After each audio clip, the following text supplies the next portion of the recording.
Awesome. Doug, hi. Hello.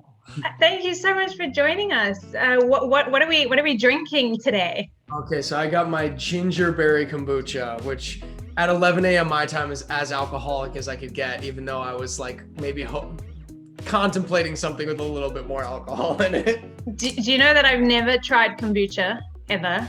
Well, you clearly have never lived in Los Angeles then. No, I know, because it's such an LA It comes thing. out of our faucets over here.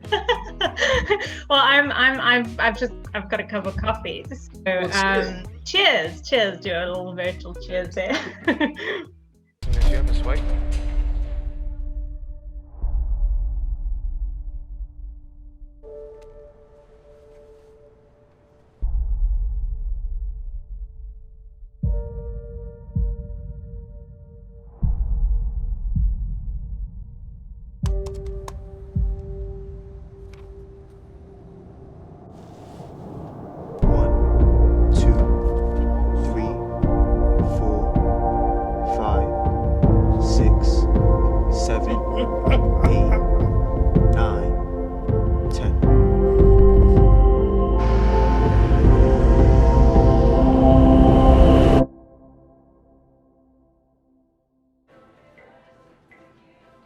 You never seen a blind and deaf guy before?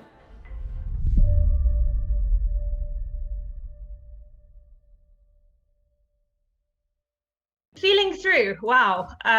Wow. I watched the film twice, once by myself, and I ugly cried when I tell you I'm a very emotional person, and when I watch certain movies that really touch me, I react, and that was a beautiful experience. So thank you so much for putting that out into the world. But I read that you've always been attracted to telling stories featuring characters who would normally be background actors. A social impact filmmaker, if you want to call it that. So what does that mean, and is that true? Yeah, so for me that's definitely true. I mean, the social impact side came along later. I just realized when I've always been, ever since I started to write screenplays, when I first started making films in college, I've always been interested in that more of like an outsider character, whatever. I think that means that can be a lot of different types of characters, but I've always been interested in that. And it's kind of led me to end up in organically writing stories that feature characters that often end up being characters from marginalized communities. Mm-hmm. In this case, obviously including a character from the deaf-blind community, one in which is never seen in film or TV or really media as a whole. But it was kind of more an organic thing that stemmed from just, for whatever reason, and probably could psychoanalyze it in some way if if we went into a therapy session here, but just being, always being attracted to that. I think part of it too is, like, for me personally as a consumer of stories, I oftentimes have a short attention spans for like very formulaic stories. And I know some people love those, genre, like really formulaic genre films. If you love a certain genre, and that's all well and good. I'm not disparaging it. Just from my personal taste, I tend to like stories that bring me into a new world or a new experience I wasn't familiar with. And I think that's part of it too, of just being attracted to like the types of characters and settings and storylines that you don't see so often, are things that attract me, and I think also come through in my writing personally. I'm trying to like surprise myself in a way, maybe, or explore something that's somewhat new to me as well. Feeling through. Congratulations. I mean, it's a huge success, and I'm crossing fingers for you. It's on the Oscar shortlist now, which is a huge deal for any filmmaker. So yeah, congratulations. I think for me, what I really enjoyed about this film was the human aspect to it. I took away sort of human connection, love, acceptance, the fact that in essence we're all kind of the same, and some people just need a little more help than others. And I know that you personally had this experience. So what was it about that experience that wanted you to tell the story and share it with the world? Yeah, well, like as you're mentioning, the Feeling Through is fictional story, but like a lot of the primary beats that happen between how the characters meet and interact were borrowed directly from my own experience 10 years ago, coming home late one night in New York City. And again, similar to the film, seeing a man standing on a street corner holding a sign that said, "I'm deaf and blind and need help crossing the street." Sitting with him for over an hour at a bus stop, learning to communicate with him through intuitively, just, thought to start tracing one letter at a time on his palm, him writing back in a notepad. And it was one of those things where, it was one of those experiences where, in a really just visceral, deep way, as I was having that interaction with this man, Artemio, it was his name in real life, Artie is the character in the film, I just knew like every molecule in my body was firing. And I knew this was like an important interaction for me, like in a very visceral way. I mean, there was more obvious ways to me in that it was the first time that I'd ever met anyone who was deafblind, and certainly that stood out initially. But I just could feel that there was something else happening as I was connecting with this man, Artemio, that I think it was in the, not just writing of the film, but the creation of it and the exhibition of it, that I've learned, I think, over the last few years, so much more intimately what it was that was being gained in that moment. Yeah. And it's a lot of different things, but I think the most simple way to put it is that in this one interaction, I'd gone from seeing this man as his disability, because the first thing that I noted was, oh wow, the first deafblind person I ever met, to leaving seeing him as my new friend Artemio, who I was a little teary-eyed as his bus drove off, wondering if I'd ever see him again. And I think for me, as someone who particularly, I mean, it's much more about the human heart connection. But one layer out of that, being someone myself who prior to that had no immediate connection to the disability community at all, let alone the deafblind community, it really opened my eyes to want to learn more about a community that up until that point I knew nothing about. As we've created it and taken it out into the world and gotten to do fully accessible screenings and have, much of the deafblind community and the deaf and low vision and blind community experience the film, there have been, much larger takeaways from it as far as the way in which we can also use it to raise awareness for the deafblind community, for accessibility, and a number of other things as well. I'm super interested to know what the writing process was like for Feeling Through. Just in terms of process, do you as a writer have one? Do you sort of start with structure or character or an idea, an experience? And how did you know when the script was ready eventually?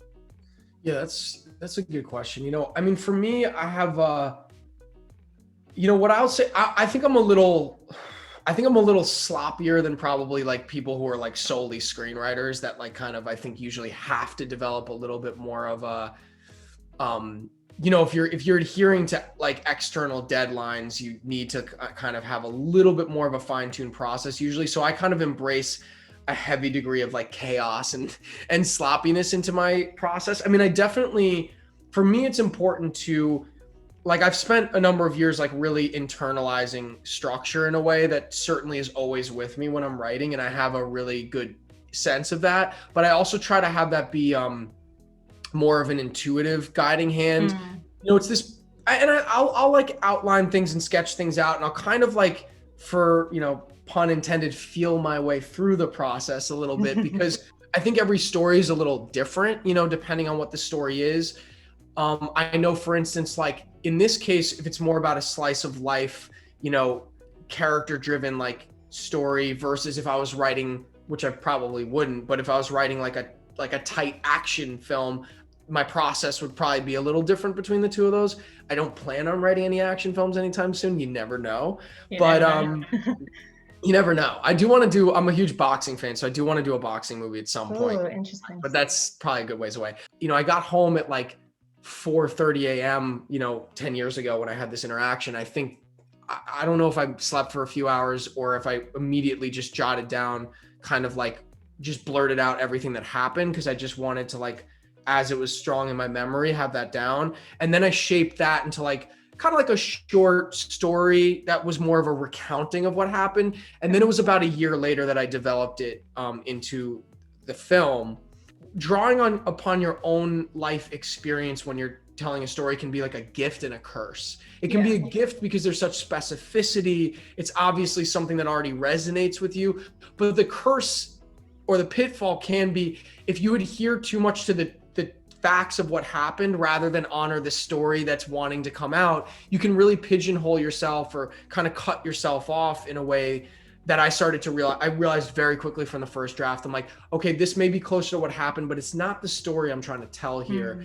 You know, I ended up writing the short a year after that interaction, but it wasn't until 6 years after that where I was on a rainy day in Los Angeles, which I know this is not the same for you over in the UK, but it doesn't rain in LA. So it's a big deal when it rains over here. Yeah.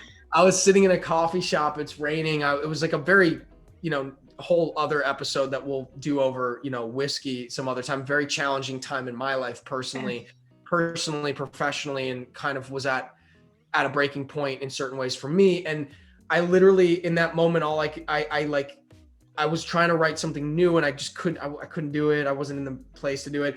And all I could do at that time was clean up my very messy desktop of my laptop, you know, which I'll do every several months because it's just an absolute mess. Yeah, same here. You know, it was just like right now it is too. I'm glad we're not screen sharing because yeah, mine too. It's a nightmare. Yeah. Right. So you know what I'm talking about. But I started opening, you know, I was getting rid of files, organizing things, opening folders I hadn't opened in a while. Opened the folder that had the script in it, read it, and no hyperbole, it's one of those few moments in life where everything started firing in my gut. And I'm like, I know that I have to make this right now, to the point where before like my rational mind kicked in, like over the next like 10 seconds, I Google DeafBlind organization. I call literally the first number that comes up on Google. And this guy picks up the phone and he's like, hello. And I'm like, to the point where he's like, hello, like, is someone there?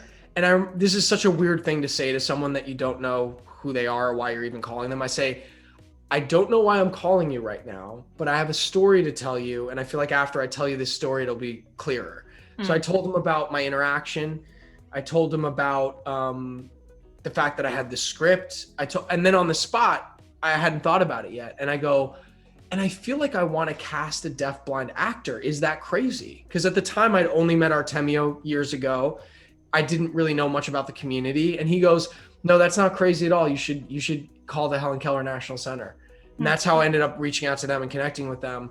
But it was just one of those moments where it was just firing in me. And I'm like, I have to make this. At the time, like I was in a really tough situation. I didn't know how I would get the resources or anything. I just knew that I had this like really strong calling to do it right now and not waste any more time, and just kind of like followed my nose from there. But I feel like I was gifted with this story, you know, obviously through the real life interaction that happened, because it's something that I definitely, being that it was such an organic process, and I do feel like I was like more of a channel or a vessel for this story, and that it's also had such a profound impact on me that's like, to me, storytelling at its height. It's like how you can be a channel or a vessel for something that's really meaningful to you that you want to share with other people, and that ultimately has just as much of an impact on the storyteller as the people who you're sharing it with. And I've definitely been very privileged to be able to have that experience with Feeling Through. You spoke about intuition, and I always find that a really interesting thing, especially in this industry.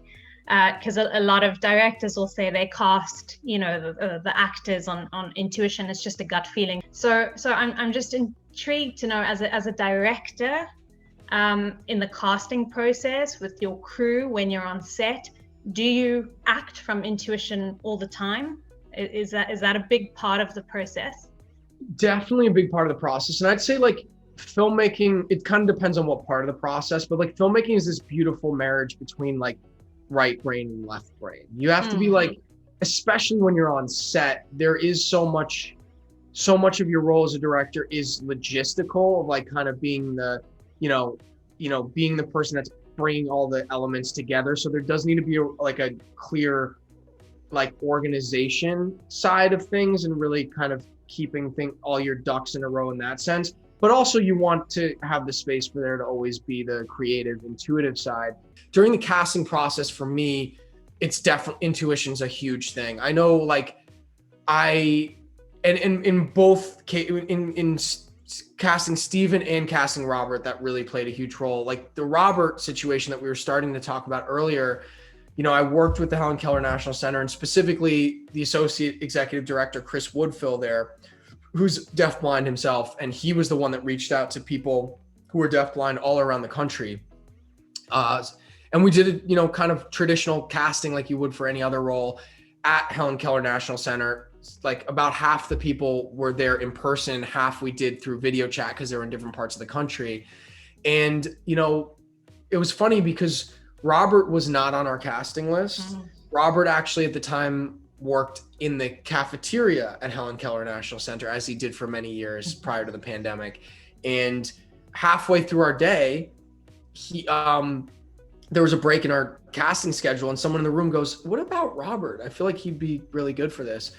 And before Robert's just pulled out of the kitchen, not really explained what's going on, finds himself in a casting room, and immediately, his energy and his charisma, and he started cracking these jokes, and I just knew instantly, I'm like, this is our guy. I mean, not only because of who he was, but definitely he evoked kind of the core qualities of this man Artemio that had inspired this character.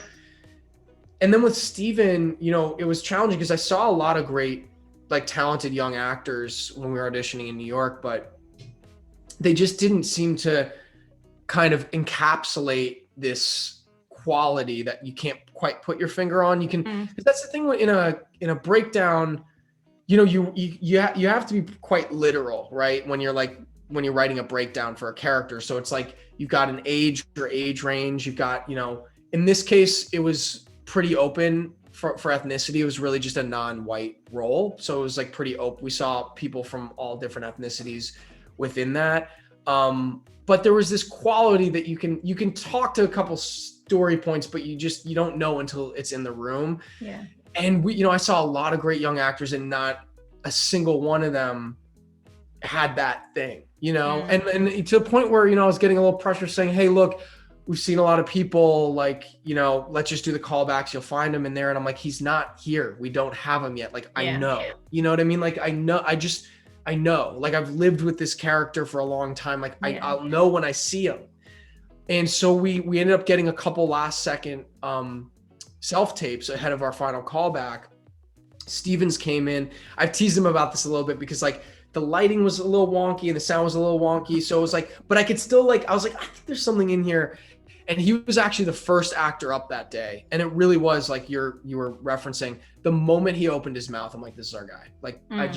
And it was I'm we're going to do the rest of the casting session today. Obviously there's other people here, but I just I know in my gut, it's this guy. And again, what is that thing? I don't know. I just think that there's, at the end of the day, storytelling in any form is this weird thing where, especially if you're the writer and you're also casting it, you've had some sort of weird stroke of something, whether it's a real life interaction that inspired it or something that flits through your mind that's super not tangible, not something you can put your finger on, something that depending on where you are, lives out in the ether or somewhere, in some complex wiring in your brain or some combination of the two. And the whole time you're making something, you're chasing that moment, that fleeting moment of inspiration. And it's you can't always describe what it is, but you know it when you see it. You know what I mean? You know it when you're in the presence of it, when it's vibrating and lining up with the thing that inspired, and you're yes, these two things are in alignment, in sync. This is the thing. I couldn't explain it before, but it's that thing, Yeah. So that's I've been fortunate to have that experience with when casting key roles, and really so fortunate to have it with both Steven and Robert, because as you well know, this film doesn't work if they're not both brilliant and perfect for the parts, and then brilliant with each other. So very, very fortunate on that note. I would love to know what it was like on set though. So you're on set, and it's probably a little bit different to what you've normally done, because Robert is blind and deaf. So in terms of giving notes and artistic direction, how did that work? What was it like? Again, one of the great things about this process was partnering with the Helen Keller National Center, because, for many months prior to shooting, I was getting to know the deafblind community. I was Getting to know the local community here in Los Angeles, going to the Braille Institute, getting to know everyone there, sitting in on DeafBlind classes there, some ASL classes, going to a DeafBlind living facility that's about 15 minutes away from where I live, meeting everyone there, seeing some familiar faces that I saw at the Braille Institute, getting to know people, flying back routinely to New York because the Helen Keller National Center is based in Long Island, New York.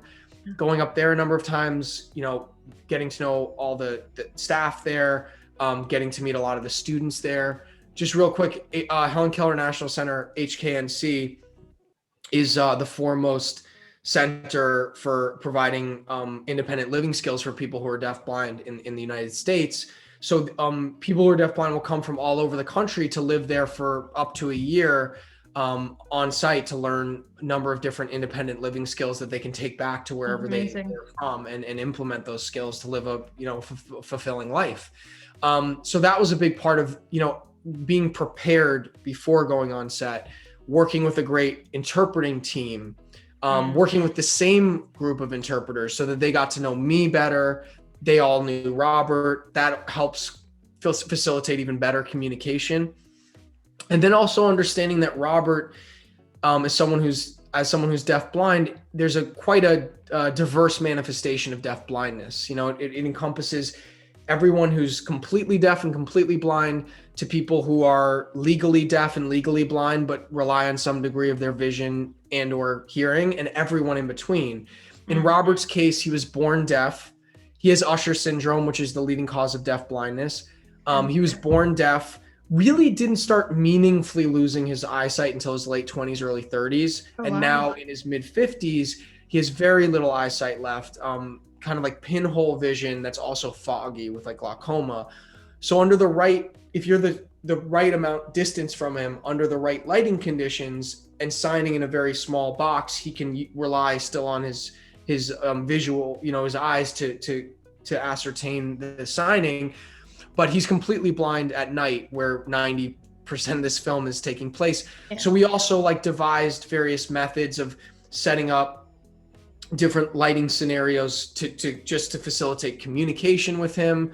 And certainly, again, work with a great interpreting team to facilitate that communication.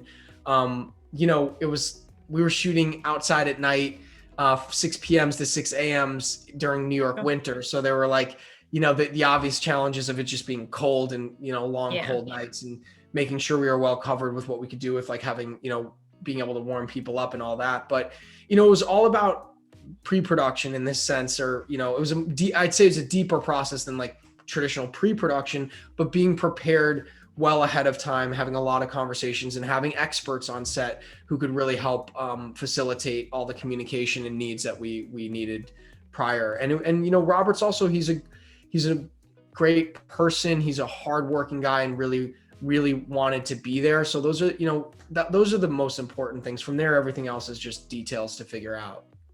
This industry is tough. And so you've had a number of successes that, I've seen. You also did Jada, I think it's called Jada, which was a beautiful film to watch as well, a really lovely experience. But in this industry, there's a lot of ups and downs, setbacks, things that sometimes don't go your way. So I'm really curious to know how you have dealt, or how you do deal with rejection, and how do you motivate yourself to kind of keep striving forward? Well, I mean, first and foremost for me, I think, I'm 36 now, about to be 37 in March. And I definitely consider myself a late bloomer in a lot of ways. But I'm really thankful for that, because I think there were some opportunities earlier in my career that didn't go through, that felt like real losses at the time, that I think what they ended up doing was providing the gift of cultivating an environment where I had to learn to really want to do this and discover the deeper meanings for me, and as to why I want to tell stories or be a part of this industry, that I think will serve my longevity. Because, I think one of the most challenging things can be for people who hit such great success so early on, because it's easy to get swept up in, you know, you'll start getting a lot of attention and offers of all different kinds, things that you might not have gotten to cultivate your internal compass to the point where you know what's right for you or not, and kind of grab whatever's coming toward you because it sounds great. It's like, oh, this thing with this person, why wouldn't I do that? You know, just because it sounds like the right thing. And I think for me, I've had the opportunity through, you know, the rejections or the long time of me kind of trying to figure out like who I am as a storyteller and what stories I want to tell and what stories I'm meant to tell, that have really provided me now at a place where I have a really clear compass on who I am as a storyteller, how I want to proceed, and can really therefore see, like, you know, be matched up with like when I see it outside of me, whether it's a producer coming to me that wants to talk about something or representation or what have you. I have a better compass now of what feels like it's in alignment with the path that I'm meant to be on. I think Robert McKee says it's like one of the seminal like screenplay books, but you'll hear this in a lot of things. It's like, character is who you are under pressure, right? And I'll just translate that to life is like, and again, because stories are a reflection of life, you don't know who you are unless you've been under pressure, which means rejected by someone, like, or gone through challenges financially or personally, or, you know, interpersonal relationships, whatever those are the things that a lot of people maybe want to shy away from because they don't feel great, but they are the very things that actually inform you in a deep way as to who you are. And, you know, dare I say what your purpose is. And I only say quotation marks because, like, feel free to, there's a lot of different words you can use for that. But what your purpose is like not really uncovered until you've gone through the thick of it and really come out the other side. But they've really served me truly. And I think there's things that, opportunities that had I had in the past might have set me down a path that would have made it harder for me to come back around to what it is that the path that like feels the most aligned for me too.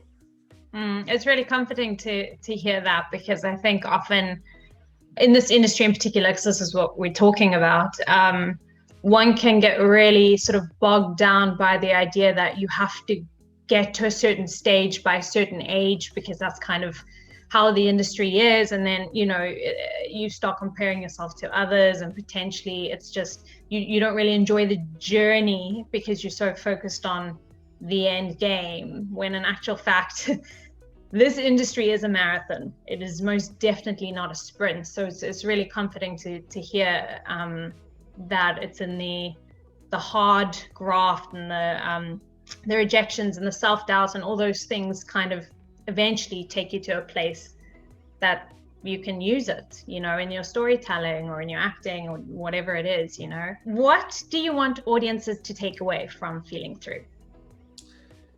You know, I think first and foremost, I want them to, I hope that the story of that the ultimately it being about the power of human connection despite our differences, have that resonate with them. Because I think you can looking through that lens, you can see that in every walk of life and in every part of your life. And I think that's like a really beautiful thing to be reminded of, particularly again, in a world that's like pretty divisive right now. But beyond that, you know, I hope that for people who maybe prior to watching the film had never experienced the deafblind community in any way, I hope that they feel inspired to learn more about it. You can always go to helenkeller.org, which is Helen Keller Services website, to learn more. Certainly go to, you know, our YouTube channel, youtube.com/feelingthrough. I do a weekly live stream where I talk to people from the deafblind and disability community at large about a number of different topics. We have like 40 plus episodes there. You can always look there. And people also care to, like, a big part of bringing this film to the world has been helping further the conversation around accessibility, and the various forms of accessibility that go beyond captions. There's audio description, you know, obviously interpreters at live screenings and such. So we hope people are inspired to like also learn more about accessibility and understand why it's important for everyone to have access to the things that they need and want to have access to. So those are the main things. But first and foremost, I you know, it's that that message of the power of human connection that I hope resonates with people. If you could break the ice with anyone, meaning have a drink with anyone, past or present, who would it be and why? That's a great question. Can it be someone that I like already? Can be anyone, someone you already met, someone you want to meet, whatever. I'm gonna say my grandpa, who's not with us any longer. I would love to do with him, and very specifically for a couple of reasons. One, because I miss him. Yeah. But two, because he was my biggest believer. When I was like, I mean, the littlest thing that I would do as a filmmaker or as an actor, he would keep like a snippet of it, keep everything, be so proud of even the smallest things that I did. And I would love to like be able to sit down with him and tell him what's been happening lately and fill him in on that. Because you know, it was really just a moving thing for me actually when he passed, and you know, he's my dad's dad, and when we were going through his stuff, he had this I'm gonna probably end up crying. Sorry, I didn't mean to take it here, but safe in his closet. And when we opened it, really the only stuff in the safe was just really personal family mementos, including just all these little snippets of little things that I had done in this safe. Like, well, there was no money or like jewelry or anything in there. It was just these really personal family mementos that like had no value other than what they had to him, including, you know, I think every play or film that I'd ever been in or done, like whatever snippets he could find in there. And you know, he like definitely believed in me so deeply from day one, and I would love to fill him in on what's been going on. That's amazing. I bet he's very proud of you. Yeah, because you're doing an amazing job. So thank you for sharing that. That's really, really nice. So thank you for sharing that with us. Thank you so much. This was so fantastic. I wish you like all the success in the world. This film definitely touched me and has had an impact on me. So I can't wait to see what happens with it. Yeah, thank you. It was a pleasure. Likewise. Hey guys, thank you so much for watching. If you want to see more inspirational videos just like this, then don't forget to subscribe, which you can do by clicking right over here. Also leave us a comment in the section below and tell us who you guys would like us to break the ice with next.